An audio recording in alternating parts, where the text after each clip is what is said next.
Welcome everyone to episode 3 of Yuan Bo Legendary, the cinematic campaign. So Yuan Bo is going to conquer the final settlement of the savage orcs. And then we have a skull there in the sea that we might have to attack into. But before that, we managed to get an ambush just where we were. So the savage orcs are going to be wiped out. Let's fight them out. And here we go. So we're going to advance on that position. I have a very high ground position, so I'm going to hold there and just send my casters to do some extra damage while they decide what to do.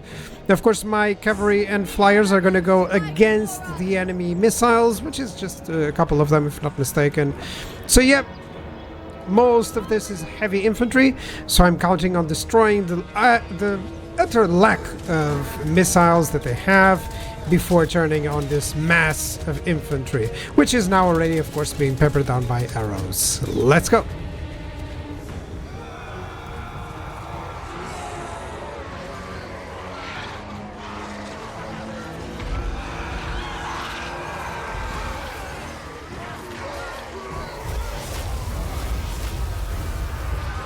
Of course, always babysit your cavalry and your flyers. Make them fly away whenever they're under attack, and all should be fine. Now, Yuan Bo has converted to dragon because he's going to have to do a lot of work versus the enemy infantry here. I'm going to send him against anything that is massive and try to see if he can disrupt the enemy formations enough to cause a problem.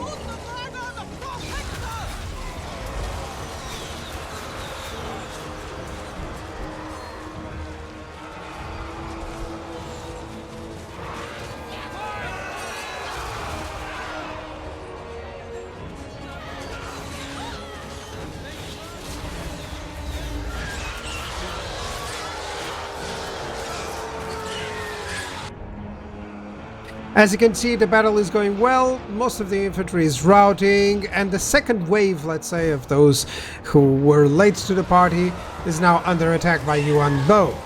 Let's see what he does to them, shall we?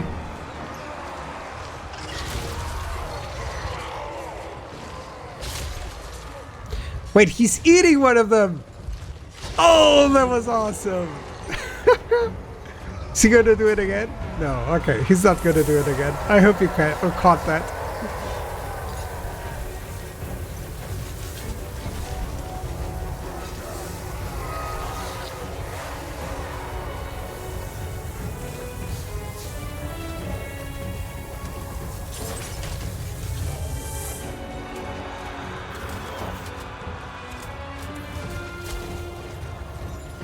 And as the enemy army is retreating, I'm just sending in my Jade Lion to fight the enemy lord.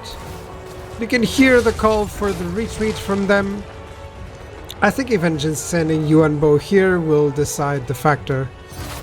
But yeah, you can see that all the enemy troops are retreating now, including the lord. Oh, he was sidestepping there a little bit.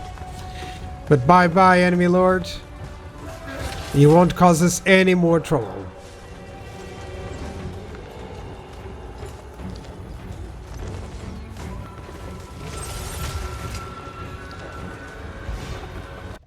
That was a nice victory. A lot of work from my crowman and from Yuan Bo. That's nice. That's actually quite good, actually. Yeah, lots of good work here. Even considering that these are very low quality early game units. I think I'm gonna take the army replenishment or the treasury. It's always adopt. You know, I never know which one would be better. So in terms of the skills, unyielding, that's right, that's what we want, and I want to cleanse corruption. It's not that there is any corruption here for now, but in the event that we start getting some from Corn later on, I already have him prepared. Let's give him the Trickster Shard and move him up. He's gonna attack the Shrine of Sotek on the next turn. I will oversee the supply train. That's the problem of going into the ambush at that location. If it had failed, I would have just lost one turn of movement. But oh yeah, that's how things work. And nothing in terms of buildings. Let me see. Research. Yes, we're gonna go for the Right of Yang. Which is perfect for a little bit more income. In terms of the caravans, let's see what we have. So Shuto caravan, the same caravan. I prefer to use the same one until he gets like a 20 stack, or at least a convincing stack. So it might be the only time that I can actually go to something like Altdorf. Yeah, because it gives me 6,000. It can give me a little bit more. I want to go to Castle Drakenhof, but that's already kind of like a difficult one. And yeah, let's try to go just to Altdorf. Parakvar would be nice, and Myrmidons, but no. For Altdorf, not right now, it would give me the most amount of money. I'm just gonna decide on that factor. Let's go. And Yuan Bo has a trait that he can get, basically. He can get +3 control, which is always nice, or I can get 2,000 treasury and a selfish leader. I kind of prefer to return the brick to the bastion. So, control +3 is always nice, especially with someone that is going to be conquering for the most part. So, yep, that's what are you gonna do. We're gonna attack the Shrine of Sotek, and we'll see you guys in the battle. Very easy one, we'll just rush them. Very well, in a zigzag line, of course. This is mostly to avoid wind spells or bombardment and anything from doing too much damage. And you may ask why at this moment, because there's no wind spells. Well, it's just a training exercise, let's say. It's just so that I don't forget. It's very easy to start a campaign and forget about that. And soon, when it's actually important, you've forgotten about it. You don't have the practice to it. So yeah, I'm gonna of course surround with my cavalry, go around and hit their archers, but this time we're gonna go straight up in the middle. This skill, it's really important. This spell is really important because it gives you this 51% ward save, and that's of course really good to take up. I tried to ensure that I would get it way before the charge. It only lasts for 11 seconds, but it's perfect to make sure that a unit of yours survives anything that comes their way. And of course, I just decided the unit that was being targeted by the enemy archers and that was going against the first enemy that was pushing them. Now these scrolls, there's going to be an animation where he's going to lift him. Look at that. And go after his eyes. Man, that's crazy. I hope you managed to see that on the bottom of the screen. It was amazing. But overall, yeah, my cavalry going on the back, my flying cavalry, I would say, going on the back, hitting the enemy archers, Yuan Bo immediately hitting the enemy lord, and the long mass. This is not a battle. This is a slaughter. Let's go for it. Quite the decisive victory here. Let's occupy, and that's about the end of that race. Campaign movement range 10% and the less casualties. Plus, remember that it cannot go over 50%, by the way. And perfect vigor. I mean, that's a perfect trait, actually. And this is just because I kept Shangguan, you know? So, Lord of Weijin, yes. The melee attack and melee defense for all armies for the Jade units. And the second army that I'm going to get over here is just going to be Jade units, that's for sure. And of course the diplomatic relations helps. That always helps in order to get confederations.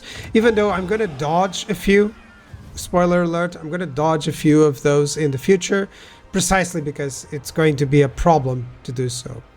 So let's check out here on the Celestial Riverlands. We're just fine with the provinces, but 99 control. I thought I would be able to just put this one on 100 control with the specific matters of state, but I guess I'm just going to demolish this.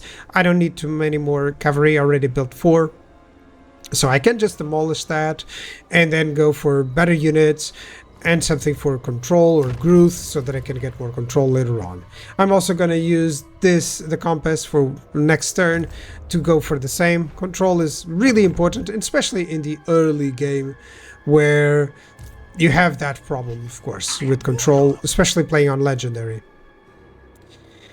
Tretch, or not Tretch, Snitch. Snitch is a problem. He has a nice building there for me for Astromancers, which I want. Overall, now I'm going to go for income and growth because I'm getting the -4 there from the fact that I'm getting the +4 because I have the unit there, those units there, and I'm not planning to move in. And now I'm going to have +4 from this control. So overall, that should help solidify my control over the regions. And yeah, let's attack and finish off the enemy. I guess we'll do it on the second try.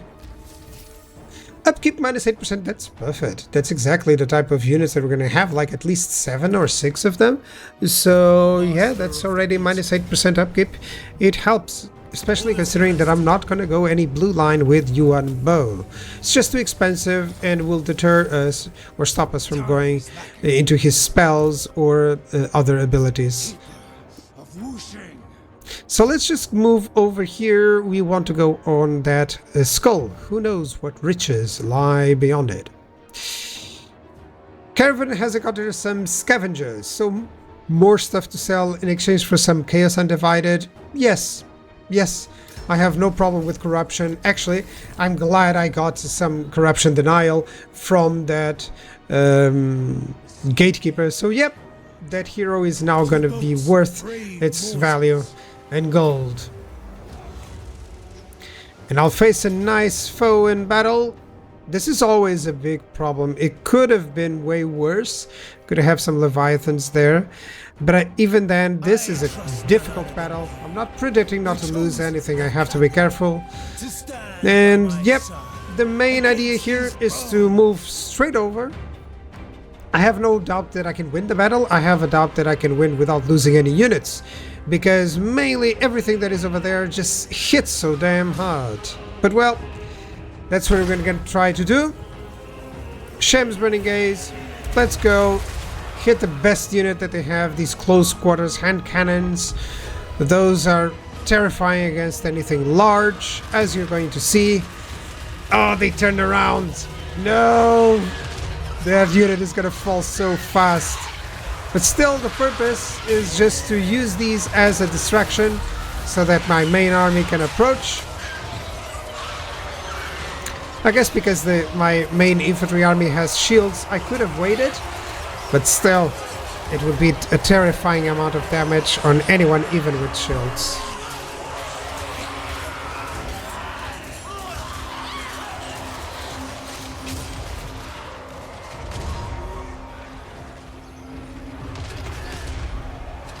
So overall, I sacrificed one unit, the Onyx Crowman, the Longman Riders and the other Onyx Crowman are leaving. I'm glad it was the ROR, actually, it's just easier to replenish later on. But overall, yeah. Oh, Yuan Bo is back to eating. But yeah, my infantry forces have arrived, and that's gonna help out. That was a nice angle. Love it. Alright, so yep. These guys are now shooting at Yuan Bo. Lots of accuracy actually from them, so I have to be careful. Vampire Coast is one of the factions that can snipe enemy lords so fast. You have to be careful, guys. Pay attention to your lord, otherwise it's gonna happen the same that it happens to me sometimes, where I can almost lose the lord or a hero without checking in and then rage quit.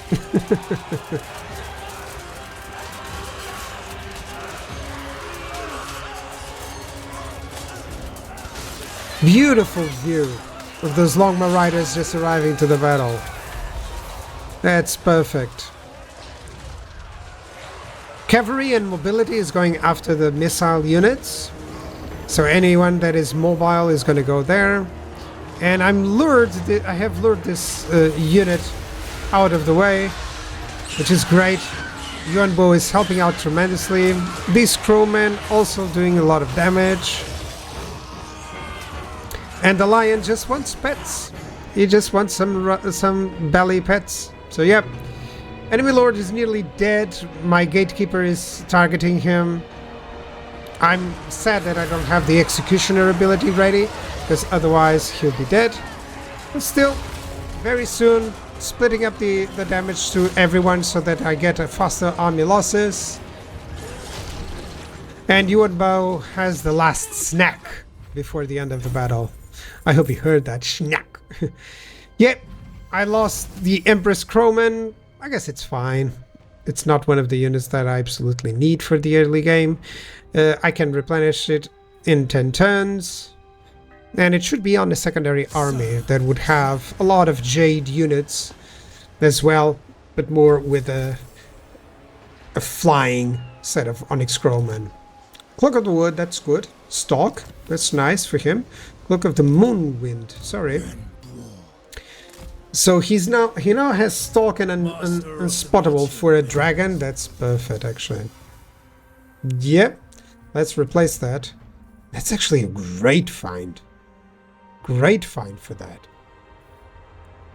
I think I'm going to keep the Trickster Shard there and use that on another one. But the Banner of Feng-Shi is going to come in over to my friend. Plans are afoot. I can get the Featherfoot Torque in someone else, but I think I'm going to forget that. Armies of the Celestial Court enables Flammable, which is always nice, and just a standard set of buffs of bonuses versus infantry for Jade Lions, which is great. An awesome ability to have. Over here, just getting some full plate armor for my Gatekeeper, and all seems that it's pretty okay. In terms of the shrine, we're gonna just get the 4. Should I use the ability? Should I use the ability to get Pawhawks to turn to tier 2 already? I have the money, so why not? I'm gonna have to think it through. A secondary army here is going to be most useful. But definitely I want to go to tier 3 here so that I can have all the Jade units. Control, recruitment, local recruitment capacity. I don't have anything that improves growth, unfortunately, on the edicts.